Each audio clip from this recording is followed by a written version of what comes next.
ओम श्री महालक्ष्मीये नमः। हमारी सनातन धर्म में अक्षय तृतीया की तिथि बहुत ही महत्वपूर्ण और बहुत ही शुभ फलदायी मानी गई है। इस दिन भगवान विष्णु और माता लक्ष्मी जी की पूजा करना बेहद लाभदायक होता है। इस दिन जो भी शुभ या मांगलिक कार्य किए जाते हैं, उनमें कभी कोई बाधा या परेशानी नहीं आती। विवाह, खरीदारी, गृह प्रवेश, मुंडन, नई जमीन खरीदना, नए मकान की नींव रखना या बहुत सारे शुभ मांगलिक कार्य जो भी होते हैं, उसके लिए इस दिन सारा दिन ही अबूझ मुहूर्त होता है। इस दिन किसी भी प्रकार के पंचांग या कैलेंडर देखने की आवश्यकता नहीं होती। सारा दिन में किसी भी समय आप किसी भी शुभ कार्य को शुरू कर सकते हैं। यह दिन एक ऐसा दिन होता है जिस दिन यदि छोटे से छोटा दान भी किया जाए तो उसका भी कई गुना पुण्य प्राप्त होता है। हर कोई चाहता है कि उनके घर में महालक्ष्मी जी का वास सदा बना रहे, घर में कभी कोई बाधा या परेशानी न आए, वो जो भी काम करें वो बिना किसी विघ्न के पूर्ण हो जाए।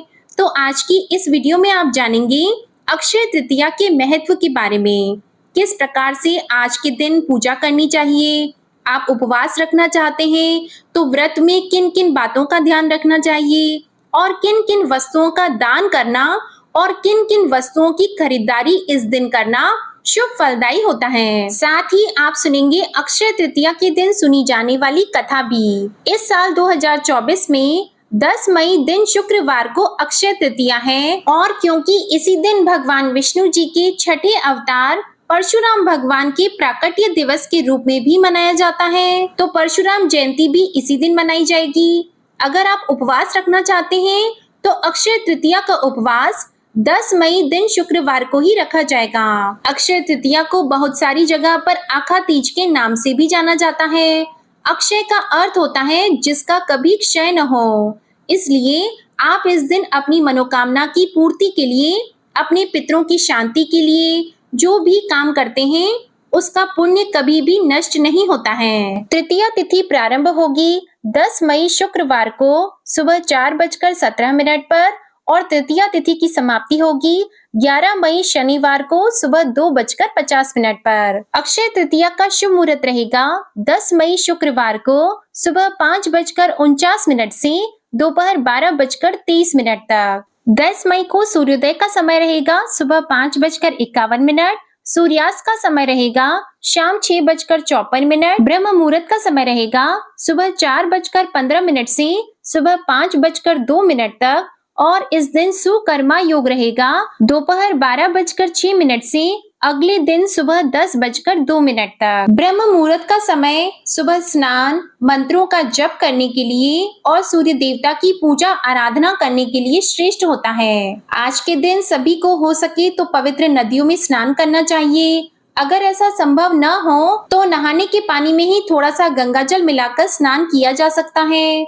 व्रत रखने वाले भक्तों को सुबह जल्दी उठकर, हो सके तो ब्रह्म मुहूर्त में उठकर स्नान आदि से निवृत्त होकर अपने घर की साफ सफाई करके घर में गंगा जल का छिड़काव करें। फिर सूर्य देवता को जल का अर्घ देना चाहिए। जल के लोटे में काले तिल और शक्कर मिलाकर आपको सूर्य देवता को अर्घ देना चाहिए।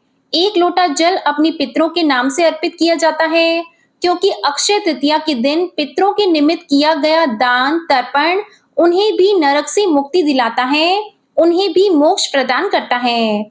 इसके बाद जो लोग भी व्रत रखना चाहते हो उन्हें व्रत का संकल्प भगवान विष्णु के सामने बैठकर हाथ में जल या पुष्प लेकर करना चाहिए। पूजा में पीले फल, फूल, चंदन, अक्षत, रोली, मौली, कपूर, दीप, धूप, नैवेद्य, माला, मौसमी फल, पंचामृत आदि आप रख सकते हैं। सबसे पहले विघ्नहर्ता भगवान श्री गणेश का नाम लेकर गणेश भगवान की पूजा करें। फिर भगवान विष्णु, माता लक्ष्मी जी का पूजन किया जाता है।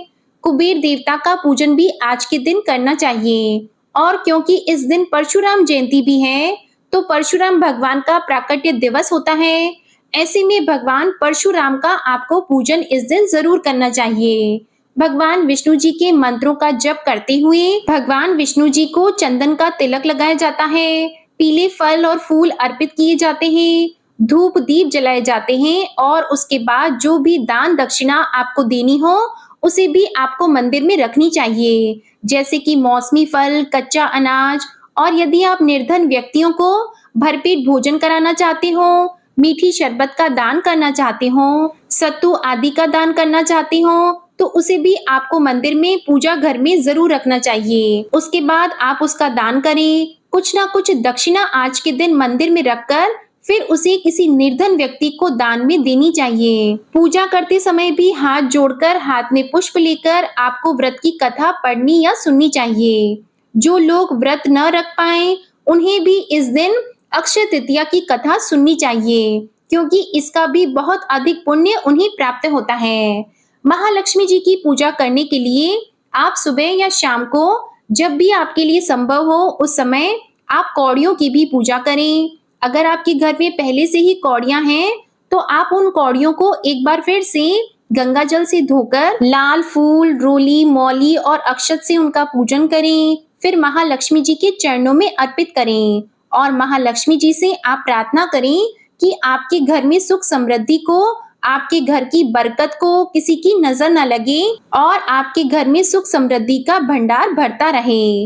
इसके साथ ही आप दक्षिणावर्ती शंख आज के दिन चाहे तो खरीद कर ला सकते हैं, या जो भी वस्तु चाहे किसी भी धातु की, सोने की, चांदी की, जो भी आपने खरीदी है, कोई आभूषण खरीदा है, जो भी वस्तु आज के दिन आपने खरीदी है उसका भी पूजन आज के दिन आपको करना चाहिए। उसके बाद ही उस चीज को आपको प्रयोग में लेना चाहिए। अब जिनका भी सामर्थ्य कुछ भी दान करने का ना हो, यदि वो मीठे शरबत का भी दान इस दिन कर देते हैं तो मीठी शरबत का दान करने से भी अपार पुण्य मिलता है। मीठी शरबत ना हो तो ऐसे में केवल सादा जल, ठंडा जल भी आप किसी प्यासे व्यक्ति को आने जाने वाले रास्ते में लोगों को पिला सकते हैं। इसका भी बहुत पुण्य होता है। यानी कि इस दिन किया गया छोटा सा छोटा दान भी आज के दिन अक्षय गुना पुण्य की प्राप्ति कराने वाला होता है। सुबह की पूजा करने के बाद दिन भर उपवास रखा जाता है। उपवास में आप दिन में भरपूर मात्रा में जल का सेवन कर सकते हैं, लेकिन दिन में अन्न का सेवन या नमक का सेवन नहीं किया जाता है। हो सके तो इस व्रत को आप मीठा ही रखें, यानी फलाहार पर रखें। और यदि आपको किसी भी प्रकार की कोई स्वास्थ्य समस्या है तो ऐसे में आप सेंधा नमक का यानी फलाहारी नमक का सेवन भी शाम की पूजा करने के बाद कर सकते हैं। शाम की पूजा आप सूर्यास्त के बाद करें और उसके बाद जिस तरह से विधि विधान से आपने सुबह के समय पूजा की है इसी प्रकार से आप पूजा करें। सुबह के समय अपने घर के मुख्य द्वार पर पत्तों का तोरण बांधना चाहिए और घर के मुख्य द्वार पर जल का छिड़काव भी करना चाहिए। सूर्योदय से पहले घर के मुख्य द्वार पर आपको एक दीपक जलाना चाहिए। सुबह यदि संभव न हो तो रात को जब आप पूजा करते हैं तो उस समय भी आपको घर पर दीपक जलाना चाहिए। बहते हुए जल में दीपदान भी आप कर सकते हैं। हमारे धर्म में बताए गए जो भी पवित्र पौधे और वृक्ष हैं वहां पर आसपास मंदिर में भी आप दीपदान कर सकते हैं, क्योंकि इस दिन दीपदान करने का भी बहुत खास महत्व होता है। आज के दिन भूले से भी घर में लहसुन प्याज का सेवन नहीं करना चाहिए। तामसिक भोजन और मांसाहारी भोजन भी इस दिन घर पर नहीं बनना चाहिए।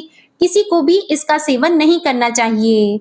आज के दिन आप खीर का दान कर सकते हैं, दूध और दूध से बनी हुई मिठाइयों का दान कर सकते हैं, दही और पनीर का दान भी कर सकते हैं। इसके अलावा मौसमी फलों का, दालों का, कच्चे अनाज का भी दान करने का इस दिन विधान होता है। आज के दिन कोई भी याचक अगर आपके घर पर आ जाए तो उसे खाली हाथ न लौटने दें। आप अपने सामर्थ्य के अनुसार कुछ न कुछ दान दक्षिणा उसे अवश्य दें। इसके अलावा आप घर की छत पर भी विशेष रूप से चिड़ियों के लिए दाना पानी रख सकते हैं। गौ माता को गौ ग्रास देना चाहिए, हरा चारा खिलाना चाहिए और चाहें तो आप गौशाला में भी जाकर चारे का दान कर सकते हैं या फिर आप दक्षिणा भी दान में दे सकते हैं। उपवास रखने वाले भक्त शाम की पूजा करने के बाद अपना उपवास खोल सकते हैं और अक्षय तृतीया को बहुत ही शुभ दिन माना जाता है। भगवान परशुराम जी का प्राकट्य भी आज के दिन हुआ था। यह तिथि चिरंजीवी तिथि कहलाती है। त्रेता युग का आरंभ भी इसी तिथि को माना गया है। इसे युगादि तिथि भी कहते हैं। इसलिए इस दिन किए गए दान, व्रत, पूजा पाठ का अक्षय फल प्राप्त होता है। भगवान विष्णु के अवतार नर नारायण का अवतार भी आज के दिन ही हुआ था। ब्रह्मा जी के पुत्र अक्षय कुमार जी का जन्म भी इसी दिन माना गया है। इसी दिन महाभारत का युद्ध भी समाप्त हुआ था और द्वापर युग का समापन भी आज के दिन ही हुआ था। सबसे खास बात, वृंदावन में स्थित श्री बांके बिहारी जी के मंदिर में केवल आज के दिन ही बिहारी जी के चरणों के दर्शन होते हैं और ये सर्व सिद्ध मुहूर्त माना जाता है। इसलिए इस दिन बिना पंचांग देखे कोई भी शुभ या मांगलिक कार्य किया जा सकता है और किसी भी नए कार्य की शुरुआत अक्षय तृतीया के दिन की जा सकती है। अक्षय तृतीया की कथा का वर्णन भविष्य पुराण में मिलता है। इसके अनुसार प्राचीन काल में धर्मदास नामक एक वैश्य रहा करता था। वह स्वभाव से बहुत ही दानी और आध्यात्मिक था। एक दिन धर्मदास ने अक्षय तृतीया के बारे में सुना कि वैशाख शुक्ल की तृतीया तिथि को देवताओं का पूजन और ब्राह्मणों को दिया दान अक्षय हो जाता है। तब उसने भी गंगा जी में स्नान किया और अक्षय तृतीया के शुभ अवसर पर ब्राह्मण को विधि विधान से पूजा करके सत्तू, चना, दही, गुड़, गेहूं, ईख, खांड का श्रद्धा भाव से दान किया और धर्मदास की पत्नी ने उसे बहुत मना किया, लेकिन हर बार वह अक्षय तृतीया को जी खोलकर दान करता।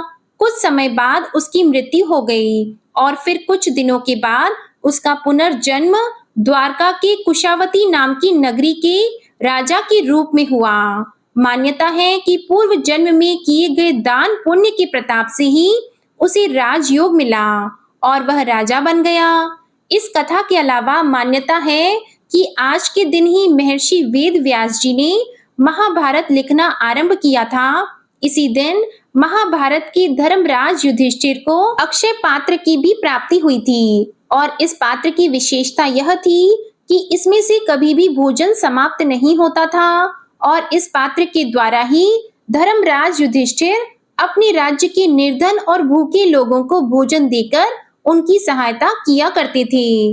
महर्षि दुर्वासा सहित उनके शिष्यों को भी वनवास के समय उन्होंने इसी पात्र से भोजन करा के संतुष्ट किया था। इसीलिए मान्यताओं के आधार पर आज के दिन किया जाने वाला दान का पुण्य भी अक्षय माना जाता है। इस दिन मिलने वाला पुण्य कभी समाप्त नहीं होता और वह मनुष्य के भाग्य को सालों साल बढ़ा देता है। महाभारत काल में अक्षय तृतीया की एक और प्रचलित कथा है, जिसके अनुसार दुशासन ने द्रौपदी का चीरहरण भी इसी दिन किया था। तब द्रौपदी को चीरहरण से बचाने के लिए भगवान श्री कृष्ण ने कभी खत्म न होने वाली साड़ी का दान देकर उनकी रक्षा की थी। आज के दिन के बारे में एक और मान्यता प्रचलित है। ऐसा माना जाता है कि आज के दिन ही भगवान श्री कृष्ण के निर्धन मित्र सुदामा जी उनसे मिलने के लिए द्वारका नगरी पहुंचे।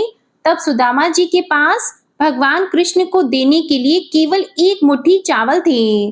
भगवान ने वही एक मुट्ठी चावल सुदामा जी के हाथ से लेकर बड़े प्रेम से स्वाद लेकर ग्रहण कर लिए। इसके बाद सुदामा जी को द्वारका में ठहरे बहुत दिन बीत गए थे।